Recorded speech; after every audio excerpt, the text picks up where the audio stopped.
Fala galera, no vídeo de hoje eu quero trazer uma temática que tem surgido muito no meu consultório, que é a rede de apoio versus amizade. O que acontece?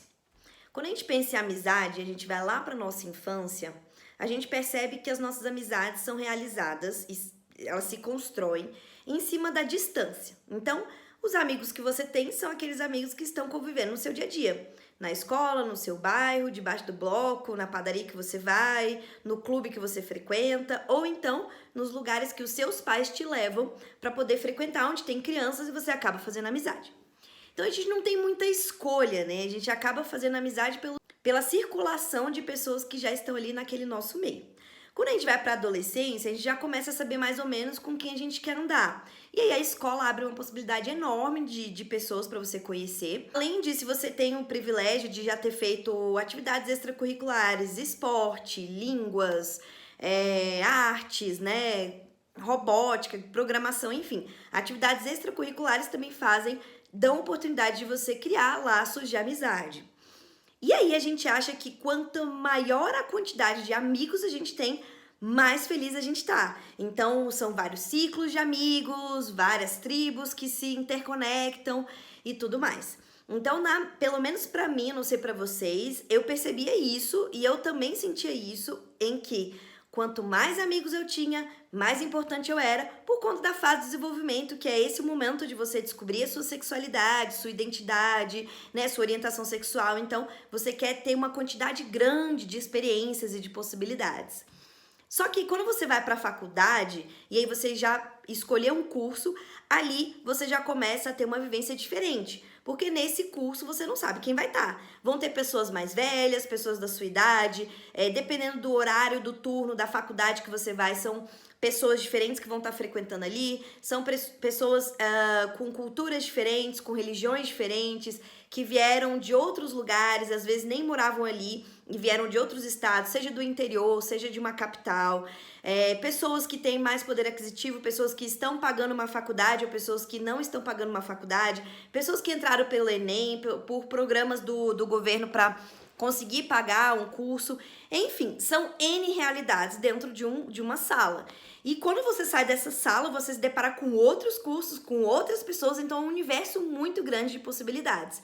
E lá você começa a entender que existem pessoas que têm perfis que você se atrai mais e perfis que você não se atrai tanto.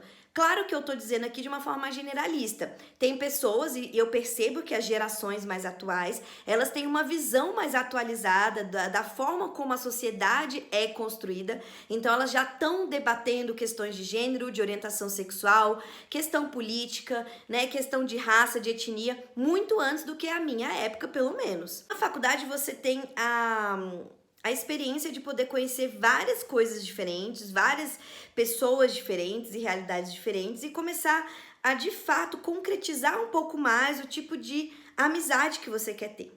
Depois você vai fazer parceria com essas pessoas, você pode trabalhar em parceria, e começa você a entrar, depois você se formou, em locais de trabalho diferentes, aí a diversidade é ainda maior, porque às vezes tem locais que tem mais de um tipo de formação, né? As pessoas vieram de outras faculdades, enfim.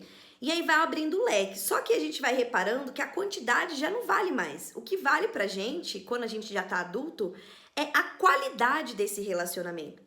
Então, quantidade por quantidade não faz mais sentido. E aí, quando a gente para pensar em rede de apoio, quando eu penso na minha adolescência, eu fico pensando assim, nossa, eu acho que eu tinha muitos amigos, eu acho que eu tinha muita gente que poderia me apoiar, mas será?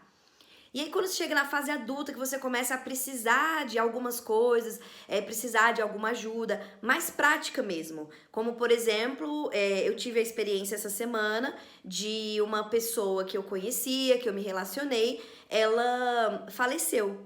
E aí eu precisava ir no velório, eu queria ir no velório, então eu pensei, quem que eu posso acionar para me levar, né?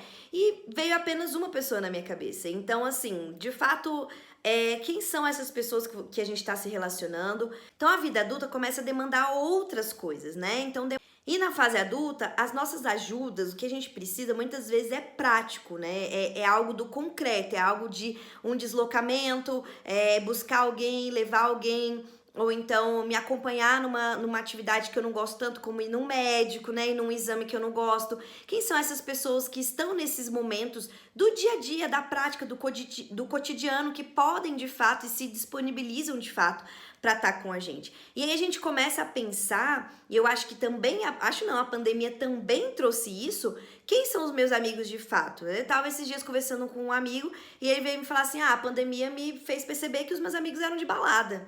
Ok, é muito bom ter amigo de balada, mas será que é esse amigo que eu preciso agora? E nos outros momentos que eu preciso de outro tipo de ajuda? Será que vão ter essas pessoas? E aí eu quero trazer a percepção de que a rede de apoio não é só os nossos, não são só os nossos familiares. Muitas das vezes os familiares são nossa rede de apoio, mas tem famílias que não são. E aí a nossa rede de apoio tem que se estender e aumentar e ampliar para outras relações que não sejam só consanguíneas. Então, amigos, né? Pessoas que você se relaciona, amigo de amigo e depois se torna seu amigo, profissionais da área da saúde, profissionais da área da educação, da área da atividade física, todos acabam se tornando uma rede de autocuidado. Então, pessoas que ajudam você a se cuidar são essas pessoas que estão na sua rede de apoio. E a gente só vai saber de fato quanto cada um pode dar quando a gente demanda.